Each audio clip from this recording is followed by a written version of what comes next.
The Iranian menace has been a menace for a long time. Probably is the attainment of a nuclear capability, a nuclear offensive capability.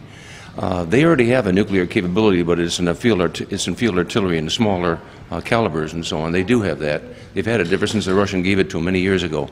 But coming up with a significant nuclear capability that can strike Israel, strike anywhere within a NATO homeland or our homeland, especially with an embedded missile within a Scud, off the east coast of the United States or off the west coast of the United States, is very, very not that far distant in the future. They've already launched actually two out of three very successful POOs, a point of origin is called, in the Caspian Sea. They perfected the high burst up to 400 kilometers, which is the optimum height for a high altitude nuclear burst. Now 400 kilometers over Israel would take out, of course, much more than the communications, the command and control capability in Israel. It'd also take out many of the other areas, but they have a backup tendency also in some of those other enemy territories that they can go to different command and control. In the United States alone, we do not have the capability to defend ourselves against a high-altitude nuclear burst like that, because it could be fired by a rogue nation, possibly with the support of Venezuela. And these aren't my words. These are Congressman Trent Franks, Roscoe Bartlett, Yvette Clarke. It's a bipartisan issue here in the United States. As far as Iran goes, possibly not now, but not that far in the future, they'll be complicit with ISIS and ISIL and some other entities, Al-Qaeda, to reestablish the caliphate. That's their goal, is to reestablish the caliphate and take out all infidels. Hopefully we'll maintain a strong alliance with Israel. I would fight alongside of them. It reminds me of the World War I, where the old grandfather will, goes and grabs his old uniform that he still can't fit into and grabs a weapon and say, "I'm going to go over and fight the Boers right now." Well, you're 80 years old, Grandpa. There's a lot of young men and women that are able to fight, and I think from the people that I know within the military and all the years I've been affiliated with the military, they would fight shoulder to shoulder. The administration, I can't speak for the administration. You can read about it in the news. I don't think there's a strong affiliation there with their present administration with Israel. So Netanyahu, I think the world of. Think very, very highly of him. He's a good soldier. His family he came from the line of good soldiers. I would say sometimes you just have to go it alone, but with at least hopefully the backing of the United States and other nations. Well, I think the most devastating offensive capability against America's homeland and Israel is the high-altitude nuclear burst. It can be done very easily. North Korea already has a capability. North Korea has a weather satellite going over the United States as we speak now, at 400 kilometers, gathering data on our weather. The people in North Korea are eating dirt to satisfy their hunger.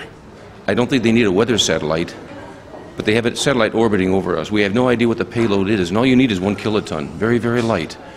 They may have it, they may not. The next one is a cyber attack. We've already had it. We've had it with J.P. Morgan. We've had it with the FBI, the White House, IRS, Target, Google. The Russians have malware in our systems now for the last 2 years in America that they can control our pumping stations at nuclear power plants. They can control what we call ICS, internal industrial control systems. They've had it embedded, and now we just found out about it. Well, there's sleeper malware. The other system is a solar flare, which is going to happen. There's not a 12% chance, it's a 12% certainty that it's going to happen in the next 10 years, and a 50% likelihood within the next 30 years. It's going to happen. The other one is a physical attack on transformers and so on. There's 9 nodes in the United States that the enemy already knows where they are. Actually, there's 49. They already know. The Quds forces know where they are already. They've been targeted. If they hit those simultaneously with just AK-47s and so on and deplete the synthetic oil from the cooling stations, they can actually devastatingly control the United States or deplete the electrical. Electricity runs. Electricity is the blood. The transportation is a circulatory system. The communications, the satellites, everything will be affected to different degrees, of course. But it'll be significant societal unrest here and overseas with our allies. We wouldn't be able to support our allies in our treaties and so on. Do they have the capability now? Yes, they do in North Korea, and they soon will, or may have it already in Iran. And now with the waiting another 6 more months and so on, it buys them plenty of more time. I know we hit them.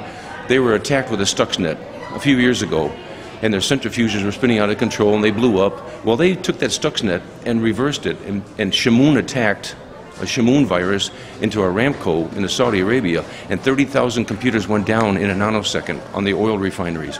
They're not dumb people, the Persians. They know what they're doing. They can reverse that, and they can do that. They can attack us with that at any time they wish. Will China do it? I don't know. China's attacking us constantly. We get 48,000 some attacks a day at the Pentagon. I spent several years there. We were constantly being attacked with cyber pinging, everything from the pimply kid in the back basement of his mom's house up to Chinese battalions of soldiers sitting down and attacking and going after our intellectual proprietary information from Boeing, the F-35 Stryker. They're trying to grab all that information. And the only defense we have, because there is no cyber defense, Admiral Rogers just said that in front of the Congress just last week. The only cyber defense is to unplug your computer. There is no cyber defense, no substantive cyber defense right now that the United States has, other than a series of patches.